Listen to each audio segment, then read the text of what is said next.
Marlon Chito Vera coming in at minus 185 against Pedro Munhoz sitting at plus 155. Over under 2.5 rounds, minus 290 for the over, plus 230 for the under. Chito Vera 4-1 in his last 5, coming off the loss to Corey Sandhagen. Pedro Munhoz coming off a big underdog win against Chris Gutierrez. 36 years of age for Munhoz, 30 years of age for Chito Vera, but a wealth of experience. Crazy to think that he's only 30 years old. Mm-hmm. Big thing I realize here, or recognize, the over-under is really chalked up for the over. I mean, they're really looking to see this one go to the scorecards.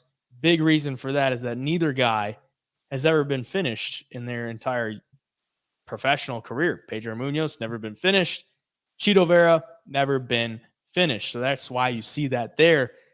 The crazy part, though, to me, Chito Vera is the favorite, right? So, and they're expecting this fight to go the distance. Chito Vera has won one 3-round decision since 2016.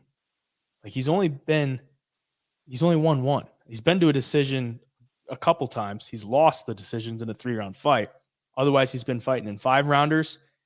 And we know him to be a slow starter. And he's the favorite here coming against Pedro Munhoz. He's only got 3 rounds to work with. If he can't finish them in those 3 rounds, he's got to bank at least 2 of them. And he hasn't really been doing that as of recently. So what are you thinking? Yeah, no, I think the same exact way as you. And you and I were both at Pedro Munhoz's last fight against Chris Gutierrez.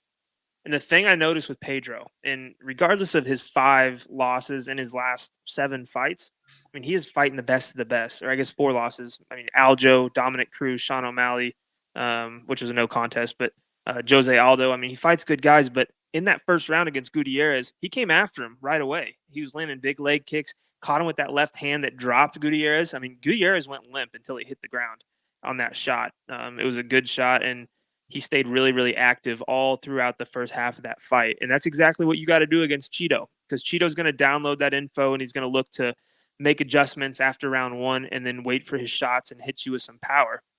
I mean, Pedro's tough, dude. He's super tough. He's fast.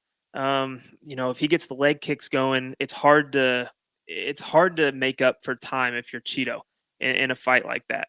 Because for the judges, they see Pedro landing these big leg kicks, which are powerful and good. They see him throwing more combinations than just the 1-2s and looking for his big shot like Chito will at times. If it goes to decision, I really like Pedro Munhoz here.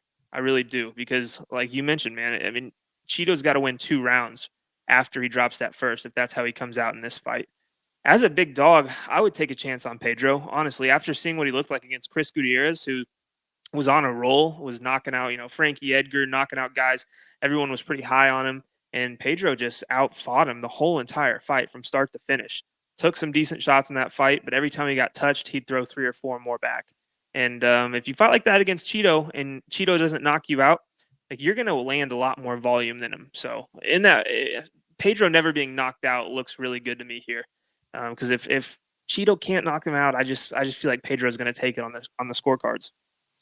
Super concerning, like that this fight is supposed to go to decision, like very chalky to go to a decision, and then the guy that is the favorite he just doesn't win 3-round decisions. Like he just doesn't do that. So yeah, I mean, I don't think I could really bet Chito at chalk at this point. And if you look at how he fights, like you're probably better off just taking him after the first round, because the one fight that he did win by decision was to Davey Grant in the past. I mean, since 2016, the only 3-round decision that he's won was against Davey Grant, and he still dropped the first round. Like he lost the first round in that fight too, and then he comes back, wins the second round, and gets a 10-8 in the third round. So it's very concerning. And in this spot, it's like, why would you even mess around with Chito if you know he's probably going to lose the first round? But maybe that loss to Corey Sandhagen makes him wake up a little bit and realize he can't fight that way, because that's what Corey did, was just jump on him from the start, win those first 2 rounds by taking him down. And then he was just like, all right, I pretty much just won the fight because you didn't want to fight it all the first 2 rounds. So he's got to come out with something. Like he really does. As a Chito fan, it's like frustrating to watch him go out there and just like take the first round off for no reason. Like, just go out there and fight, dude. Pedro Munhoz, he's always game as an underdog. And even against Sean O'Malley, like, he didn't look bad against Sean O'Malley at all. So I think he's a live dog. I mean, I've picked a couple dogs already on this card. I'm going to pick him for the sake of the show as well. Cheeto's just got to show me something better than what he's been showing within those first couple rounds, because it's all you got to work with, buddy. So, yeah, and I love Cheeto. Last thing I'll say. Sorry, I saw you put that slide up. I love Cheeto, and I think everybody loves Cheeto. And they kind of his popularity and people's love for him as a fighter kind of overshadows the whole skill set. Like, he's a good fighter, he's skilled and he's powerful, but he's not like a world beater that everyone thinks he is. Like, being such a big favorite in some of these fights. I mean, Corey Sandhagen absolutely had his way with him the whole entire fight. It was not a split decision at all.